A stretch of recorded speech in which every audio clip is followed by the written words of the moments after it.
अस्सलाम वालेकुम students, physics with Shamshad में खुश आमदीद है आपको। और जैसा कि 9th क्लास फ़िज़िक्स की लेक्चर सीरीज़ का आगाज़ कर चुके हैं और आज जो है हमारा टॉपिक है गन एंड बुलेट सिस्टम। इससे पहले मैंने आपको law of conservation of momentum पढ़ाया है और अगर आप में से किसी ने वो वीडियो नहीं देखी है तो काइंडली पहले law of conservation of momentum वाली वीडियो ज़रूर देखें ताकि आपको इस सिस्टम की अच्छे से समझ आ सके। Gun and bullet system. System के बारे में हमने कल पढ़ा था कि सिस्टम क्या होता है। सिस्टम के बारे में मैंने कल पढ़ाया था कि जो सिस्टम होता है ये ग्रुप ऑफ बॉडीज होता है। ग्रुप ऑफ इंटरैक्टिंग बॉडीज होता है और ये वो बॉडीज होती हैं जिन पर आप अपनी ऑब्जर्वेशंस करना चाहते हैं। और ये सिस्टम किसी दो ऑब्जेक्ट्स पर भी मुश्तमिल हो सकता है, दो से ज़्यादा भी ऑब्जेक्ट्स हो सकते हैं। तो ये डिपेंड करता है कि आप अपनी ऑब्जर्वेशंस कितने ऑब्जेक्ट्स पे करना चाहते हैं। तो जब आप वो एक बाउंड्रीज फिक्स कर देंगे और अपने ऑब्जेक्ट्स को फिक्स कर देंगे तो तब आप उन्हीं ऑब्जेक्ट्स पर अपनी ऑब्जर्वेशंस और एक्सपेरिमेंट्स परफॉर्म करेंगे। तो सिस्टम के बारे में बता दिया था और मैंने आइसोलेटेड सिस्टम के बारे में बताया था कि आइसोलेटेड सिस्टम फिर ऐसा सिस्टम होगा जिस पर कोई एक्सटर्नल फोर्स एक्ट नहीं कर रही होगी। और उसके लिए मैंने आपको law of conservation of momentum proof करवाया था कि m1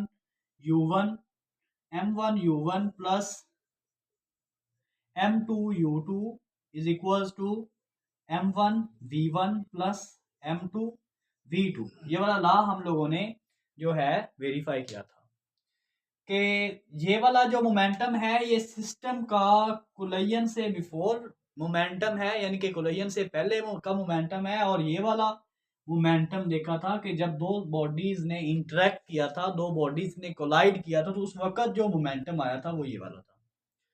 आज हम एक और सिस्टम पढ़ेंगे जिसमें यही लॉ यानी कि law of conservation of momentum hold कर रहा होगा कि उस सिस्टम का जो है इंटरेक्शन से पहले का जो मोमेंटम है और इंटरेक्शन के बाद का जो मोमेंटम है वो कांस्टेंट रहेगा। यानी कि जितना मोमेंटम पहले होगा उतना ही मोमेंटम बाद में होगा।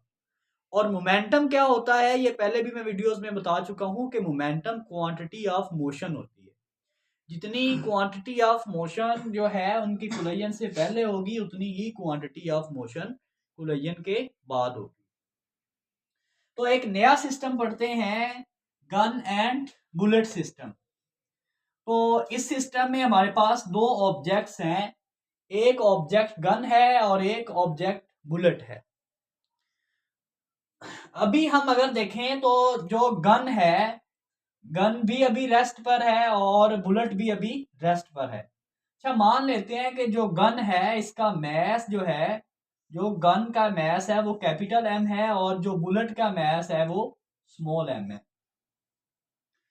और जो गन की वेलोसिटी होगी उसको हम v से नोट करेंगे, कैपिटल v से, और जो बुलेट की वेलोसिटी होगी उसको स्मॉल v से डिनोट करेंगे। अगर हम इनका मोमेंटम देखना चाहें कि अभी फायर करने से पहले गन और बुलेट का मोमेंटम कितना है, तो हम जानते हैं कि फायर करने से पहले इसकी वेलोसिटी भी जीरो है और इसकी वेलोसिटी भी जीरो है। तो अगर आप इनका मोमेंटम निकालें, अगर गन का मोमेंटम निकालना चाहूं तो वो एम वी होता है, प्रोडक्ट होता है मैस और वेलोसिटी का। आप किसी भी ऑब्जेक्ट का मोमेंटम निकालना चाहें तो जैसे ही आप मैस कोई भी हो चाहे गन का, वेलोसिटी आप जीरो पुट करेंगे तो जो गन है उसका मोमेंटम जीरो आएगा। और इसी तरह से जब मैस और वेलोसिटी का यहाँ पे प्रोडक्ट निकालेंगे, यहाँ पे भी वेलोसिटी जीरो है तो प्रोडक्ट जीरो आएगा। इसका मतलब है जब आप गन को फायर आपने नहीं किया होगा तो उस वक्त जो है गन का मोमेंटम भी जीरो होगा और बुलेट का मोमेंटम भी जीरो होगा। तो यूं आप कह सकते हैं कि ये जो टोटल सिस्टम है, क्योंकि टोटल सिस्टम दो ऑब्जेक्ट्स पर ही मुश्तमिल है, एक गन है और एक बुलेट है, तो टोटल मोमेंटम जो सिस्टम का है वो जीरो होगा। यानी कि एक ये इस ऑब्जेक्ट का भी momentum zero, zero plus zero कितना होगा, जीरो। तो टोटल जो मोमेंटम है इस सिस्टम का इस सिस्टम का जो टोटल मोमेंटम है बिफोर फायर वो 0 है। ये बात यहां पे लिख लेते हैं कि टोटल मोमेंटम या total momentum of the system, total momentum of gun and bullet before fire is equal to 0। Total momentum जब आप निकालते हैं तो आप सिस्टम में जितनी भी बॉडीज हों सबके मोमेंटम को ऐड करते हैं। तो ऐड करने से मैंने ऐड इनको नहीं किया क्योंकि 0 + 0 0 ही होगा। ठीक है, तो टोटल मोमेंटम हमने यहां से निकाल लिया है, इसको आप इक्वेशन 1 का नाम दें। ये इस सिस्टम का टोटल मोमेंटम। अच्छा, इस पूरी जो है पूरे सिस्टम को एक्सप्लेन करने के लिए आप चंद एक लाइनें लिखेंगे जिसमें आप कंसीडर करेंगे कि एक आपके जो सिस्टम है वो आपका गन और एंड बुलेट पर मुश्तमिल है और आप इनके मैसेज और वेलोसिटीज को डिफाइन करेंगे। Consider a mass of consider a system of gun and bullet. एक कंसीडर किया कि एक सिस्टम है जिसमें गन एंड बुलेट हैं। Before firing the both gun and bullet are at rest. Fire करने से पहले गन एंड बुलेट दोनों रेस्ट पे हैं। So the total momentum of the system is 0। तो सिस्टम का जो टोटल मोमेंटम है हमने देख लिया कि वो 0 आ रहा है। As the gun is fired, जैसे ही आप गन को फायर करेंगे, the bullet shoots out of the gun. जो बुलेट है वो बिल्कुल आगे जाएगा, शूट कर जाएगा। the bullet shoots out of the gun and gun recoils। और गन जो है वो पीछे की तरफ आएगी, रिकॉयल करेगी टू कंजर्व द मोमेंटम को कंजर्व करने के लिए। ठीक है, ये वाली बात कि जो गन है पीछे की तरफ जाएगी मोमेंटम को कंजर्व रखने के लिए, इस लाइन का मतलब मैं आपको बाद में बताता हूँ थोड़ी देर में। जैसे ही हम शूट करने के बाद का मोमेंटम निकालेंगे तो उस फार्मूले से आप लोगों को मैं अच्छे से एक्सप्लेन कर दूंगा कि इस बात का क्या मतलब है कि जो गन है वो रिकॉइल क्यों करती है, गन पीछे की तरफ झटका क्यों देती है जैसे ही आप फायर करते हैं। गोली तो आगे चली जाती है लेकिन जो गन है वो पीछे की तरफ जो है रिकॉइल करती है। ये क्यों करती है, इसकी रीजन हम एक फार्मूले में डिस्कस करेंगे। अच्छा, अब कंसीडर कर लेते हैं कि इस गन और बुलेट का मैस और इनकी वेलोसिटीज क्या है। Let m is the mass of the gun and m is the mass of the bullet. जो कैपिटल M है ये गन का मैस है और स्मॉल m बुलेट का मैस है। v is the velocity of the gun, capital V gun की velocity है and small v is the velocity of the bullet. अच्छा, तो ये हमने इनके बारे में डिस्कस कर लिया है। लेकिन जो है गन की वेलोसिटी जो है और बुलेट की वेलोसिटी है वो फायर करने से पहले 0 है दोनों। अच्छा, अगर फायर हो गया, गन ने शूट कर दिया, तो उस वक्त क्या होगा, बुलेट की वेलोसिटी क्या होगी और गन की जो रिकॉइल की वेलोसिटी है, ये वाली जो वेलोसिटी है ना बुलेट की वेलोसिटी, ये आगे की जानब होगी और जो गन है वो रिकॉइल बैक करेगी तो ये वेलोसिटी पीछे की जानब होगी। तो फायर करने के बाद देखते हैं कि बाद उसका मोमेंटम कितना होगा।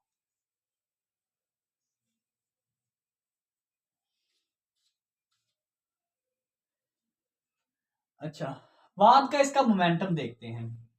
अच्छा, जब गन रिकॉइल बैक करेगी तो इसका मोमेंटम जो होगा, इसकी चूंकि अब वेलोसिटी v बन चुकी है और इसका मैस तो m ही है, तो इसका मोमेंटम अगर आप देखना चाहें तो वो mv होगा। और बुलेट का अगर आप मोमेंटम देखना चाहें तो इसकी वेलोसिटी स्मॉल v है और इसका मैस स्मॉल m है, तो इसका जो मोमेंटम आएगा वो आएगा स्मॉल mv। तो जो गन का मोमेंटम आया है वो mv आया है और इसका मोमेंटम भी mv आया है। अब अगर हमने इस टोटल सिस्टम का मोमेंटम देखना हो, तो आप यूं इन दोनों मोमेंटम को ऐड कर सकते हैं। Total momentum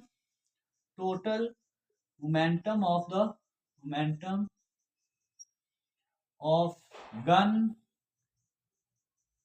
and bullet after fire के बाद, इसका टोटल मोमेंटम अगर आप देखना चाहें तो वो होगा mv प्लस mv, इसको आप इक्वेशन 2 कहते हैं। और law of conservation of momentum में हमने देखा था कि जो सिस्टम का पहले मोमेंटम का जो है इंटरेक्शन से पहले का मोमेंटम हो, जो बाद का मोमेंटम हो, वो दोनों इक्वल होते हैं। इसका मतलब है जो ये वाला मोमेंटम है फायर करने के बाद वाला और फायर करने से पहले वाला मोमेंटम दोनों इक्वल होंगे। तो आप यूं लिख सकते हैं, according to law of conservation of momentum, according to law of conservation of momentum, law of conservation of momentum के मुताबिक जो ये वाला मोमेंटम है यानी कि बाद वाला मोमेंटम है इंटरेक्शन से, mv plus mv is equals to, ये 0 के इक्वल आ जाएगा। अगर आप इस इक्वेशन को सॉल्व करें तो ये mv इधर प्लस हो रहा है, उधर जाके माइनस हो जाएगा, तो mv इज इक्वल्स टू ये बन जाएगा माइनस mv। और अगर आप यहां से वेलोसिटी की वैल्यू कैलकुलेट करना चाहें तो ये वैल्यू आएगी, ये वाला मैं रेज कर रहा हूं, ये वाली वैल्यू आएगी आपके पास v इज इक्वल्स टू, जो ये m इधर मल्टीप्लाई हो रहा है उधर जाके डिवाइड हो जाएगा, तो माइनस m, ये कैपिटल M और v, ये v स्मॉल v है और ये कैपिटल V। अगर इन वेलोसिटीज के दरमियान मैं रिलेशन देखना चाहूं तो ये जो वेलोसिटी है ये गन की वेलोसिटी है और ये वेलोसिटी बुलेट की वेलोसिटी थी। अच्छा, यहां पे एक साइन आ रहा है माइनस का साइन। फिजिक्स में जो प्लस माइनस के साइंस हैं ये डायरेक्शन को इंडिकेट करने के लिए यूज किए जाते हैं। अच्छा, अगर आप इस इक्वेशन को देखें तो ये वेलोसिटी गन की है और ये वेलोसिटी बुलेट की है, और ये वाला तो कांस्टेंट है मैस, ये भी कांस्टेंट और इसका भी कांस्टेंट, तो ये वाली जो वेलोसिटीज के दरमियान जो साइन आ रहा है माइनस का, ये शो कर रहा है कि दोनों वेलोसिटीज की डायरेक्शन अपोजिट है।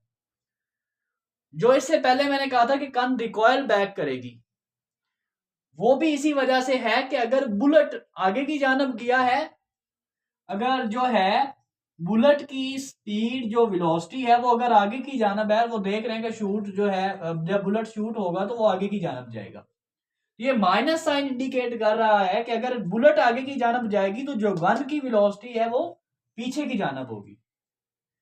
तो ये साइन इंडिकेट कर रहा है गन की वेलोसिटी जो है वो हमेशा बुलेट की वेलोसिटी की अपोजिट डायरेक्शन में होगी। लेकिन एक बात है यहाँ पे जो कि जानना बहुत जरूरी है, और वो ये, हमने देखा कि जो टोटल मोमेंटम सिस्टम का आया था, जो टोटल मोमेंटम सिस्टम का आया था वो 0 आया था बिफोर फायर,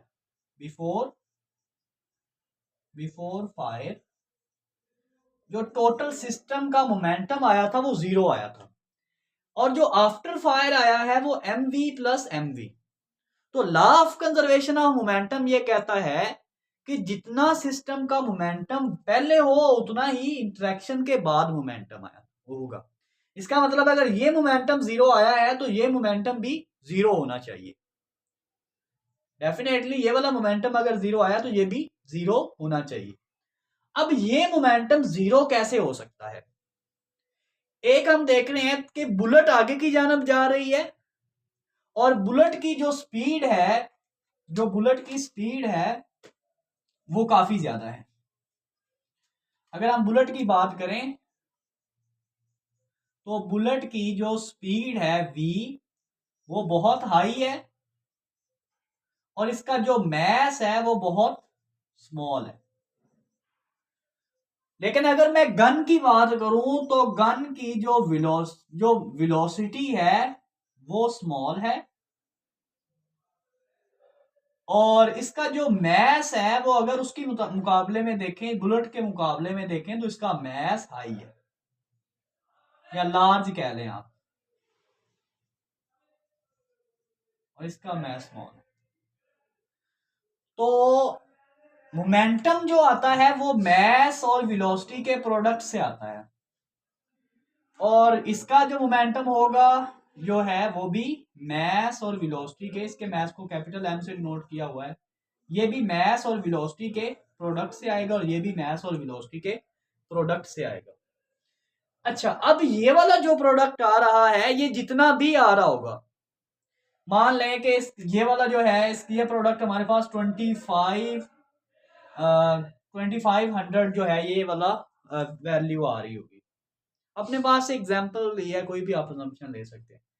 तो ये वाला जो मोमेंटम होगा ये फॉरवर्ड डायरेक्शन में होगा, यानी कि क्योंकि बुलेट आगे जा रही है तो मोमेंटम की डायरेक्शन भी इस साइड पे होगी। तो ये वाला मोमेंटम जो है फॉरवर्ड डायरेक्शन में होगा, और इस साइड को आप मान लें कि इसका जो मोमेंटम है +2500 है। लेकिन इसका जो मोमेंटम होगा, चूंकि मोमेंटम को कंजर्व रखना है, तो ये भी 2500 ही होना चाहिए। लेकिन ये मोमेंटम ज्यादा आया है वेलोसिटी की वजह से। वेलोसिटी हाई थी, मास चाहे कम था, दोनों को प्रोडक्ट लिया तो 2500 आ गया। लेकिन जो ये वाला मोमेंटम आएगा, इसकी क्योंकि वेलोसिटी बहुत कम है, तो इसका मास बहुत ज्यादा है उसके मुकाबला में, तो इसका जो प्रोडक्ट आएगा वो भी इतना आएगा। लेकिन ये प्रोडक्ट, इस प्रोडक्ट में कंट्रीब्यूशन ज्यादा मास की है, वेलोसिटी की कंट्रीब्यूशन कम है। नहीं तो जितनी वेलोसिटी बुलेट की है, अगर उतनी वेलोसिटी से गन भी पीछे रिकॉइल करे तो ये तो काम खराब हो जाएगा। ये इसका मतलब है कि जितनी स्पीड से वो जो वेलोसिटी जितनी स्पीड से जितनी वेलोसिटी से बुलेट आगे मूव करेगी, उतनी वेलोसिटी से ही वो बंदा भी पीछे मूव कर रहा होगा जो बुलेट चला रहा, जो गन को फायर कर रहा होगा। तो ये वाला मोमेंटम वेलोसिटी की ज्यादा कंट्रीब्यूशन होगी, मास की कम कंट्रीब्यूशन होगी। जब दोनों को प्रोडक्ट लेंगे तो इतना ही आएगा। लेकिन ये वाला मोमेंटम जो है, मोमेंटम उतना ही होगा, लेकिन इसमें मास की कंट्रीब्यूशन ज्यादा है। जो गन है उसका मास ज्यादा है और वेलोसिटी बहुत कम होगी, मतलब जो झटका उस आदमी को लगेगा जिसने गन फायर की है, उसको झटका बहुत कम लगेगा। लेकिन प्रोडक्ट उतना ही आएगा जितना वहां पे था। लेकिन एक और भी बात है, क्योंकि इसकी वेलोसिटी की डायरेक्शन अपोजिट होगी, क्योंकि मोमेंटम एक वेक्टर क्वांटिटी है, तो इसके साथ साइन माइनस का आएगा। अब अगर आप टोटल मोमेंटम को ऐड करें आफ्टर फायर, तो ये वाला +2500, ये वाला -2500, तो टोटल 0 ही आएगा। और 0 ही बिफोर फायर था उस सिस्टम का मोमेंटम। तो ये वाला सिस्टम जो है लॉन्ग क्वेश्चन में अक्सर पूछा जा सकता है, तो आप इसकी एक्सप्लेनेशन वगैरह जितनी बताई है इतनी कर सकते हैं, और जितनी थ्योरी वगैरह, तो ये ऐसी चीज़ें जो हैं ये उसमें पेपर में बनाने की ज़रूरत नहीं होती, ये जस्ट आप लोगों को एग्जांपल देने के लिए ये मैं बनाता हूँ।